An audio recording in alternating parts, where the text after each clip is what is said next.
Hi, my name is Sophia Porcarelli and I go to Occidental College. My name is Cameron Hall and I'm a student at Emory University. My name is Xiomara Nunez. I am from Mount Holyoke College. My name is Sabrina Hutt and I attend Bowdoin College. My name is Yanis Karas and I'm a professor here. At the moment I'm teaching 2 courses. My name is Samantha Coakley and I'm from Bryant University. My name is Niels Carlson. I'm from Lawrence University. My name is Natasha Hoffmann. I'm teaching the migration class at IES Abroad, EU Center in Freiburg. I'm Joshua Adams and I'm from Wofford College. Hi, I'm Lauren Weaver. I'm from the University of Minnesota at Minneapolis. My name is James Cartwright from Franklin and Marshall College. Hi, I'm Hope Grossman. I'm from the George Washington University. My name is Asa Schaffler. I come from Drew University. My name is Stoyan Panov, and I've been with IES EU Center Freiburg for the past 3 years. I'm Sarah Wonko. I go to George Washington University. I'm Gonzalo Sequeira and I'm from Claremont McKenna College. My name is Mary Ward. I am a student at Emory University. My name is Elliot Cordano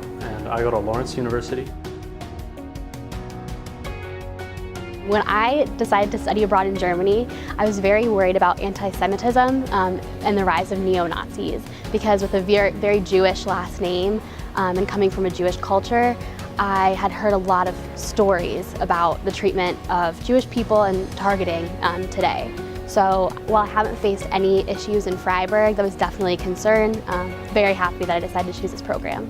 It didn't really affect my decision to come to Freiburg because I'm here to study the European Union and its potential future within 10 to 20 years. So while these are happening now, I believe that I didn't really let it affect whether I was going to come here or not. As a student of international relations, I've been especially interested in the refugee crisis of 2015, and knowing the response of Germany and the backlash here, I found it especially interesting to come here and study on the ground. The rise of right-wing populism really interests me, I guess like somewhat personally and academically. I think that it has a lot to do with how the events of the 2016 presidential election turned out. The populist message has a strong innate appeal. I'm a very privileged individual and I haven't had to think about or face a lot of the struggles that migrants or immigrants crossing borders have to face, but I think that my position at IES Abroad, the European Union program, is to learn more about these struggles that the individuals face. I was aware of the rise of populist groups like AFD in this country, but I was more intrigued and curious as to what that would look like in a society like this, with our rise of our own sort of groups like that in the US. We spoke to Polish government representatives where they spoke about Poland's stance on immigration and migrants and their stance within the EU. And it was incredibly interesting to hear those in support of the current Polish government and many policies that for us American students were incredibly different than our own opinions. The increase in populist movements here in Europe definitely has impacted our studies, and I think it's very important that we're here at this time studying this. Right-wing populism and migration were issues that I'd studied in an academic setting, but I think it was when I came here to the European Parliament that I really realized the gravity of these issues. Seeing the amount of space in the Parliament that was taken up by these Eurosceptic populist parties really made me feel that this is an issue that we need to combat and it's something that we need to work on. On both sides of the Atlantic, we're witnessing fairly similar political movements that have used populism in order to derive political advantage. Henceforth, it comes as no surprise that the topics would be prone to good competitive exercise when it comes down to the EU-US. In my day-to-day experiences, it's not really something that I've experienced firsthand. We won't feel the right-wing populism very much in Freiburg, as Freiburg tries to present itself as a liberal and green city, so we have more or less kind of welcoming culture.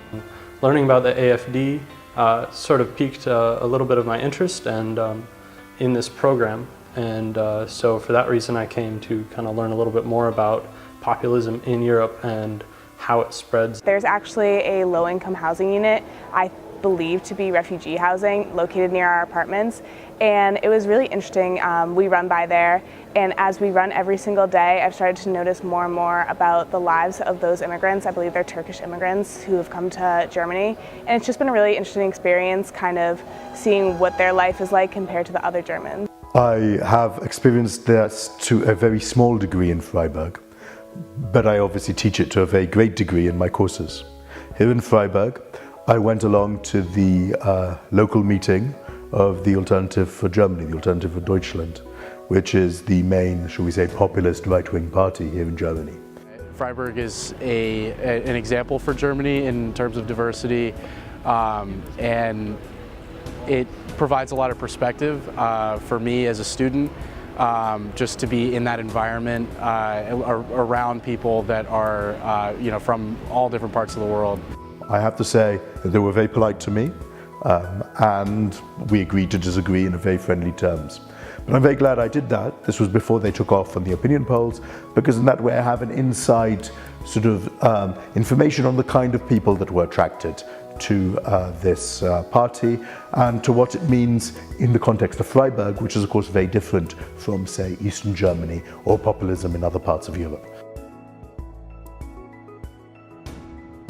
The current situation in the United States administration towards defense policies such as NATO has direct repercussions on the transatlantic relations. I would say mostly Germany's financial position in the EU as a creditor state. I think it's made traveling to countries that have been more in debt really fascinating. Freiburg is famous for its green movement. It had until a few months ago a green mayor. The regional government of Baden-Württemberg is headed by a green and by a green party. And at the same time, there is a very, very strong Green Party presence that is likely to appear in the elections that will happen in Baden next door. Linked with the topic of populism is also the influence of other states or powerful states around the world. They're trying to present alternative projects to what we know as liberal democratic order. I think that environmentally, the United States seems to be taking about 5 steps back for every step forward that it takes, especially in terms of multilateral agreements such as the Paris Climate Agreement. I personally don't think that we should have withdrawn, especially looking at our European brothers and sisters that have been making such progress environmentally versus us. There is a general lack of trust which characterizes the way the citizens view many mainstream politicians. So with the US retreating from the world stage, it gives an opportunity for more European countries to take that spot and affect change. This program has done a really good job of getting to the heart of the issue and getting different perspectives and really seeing across Europe how it has impacted the people and societies here.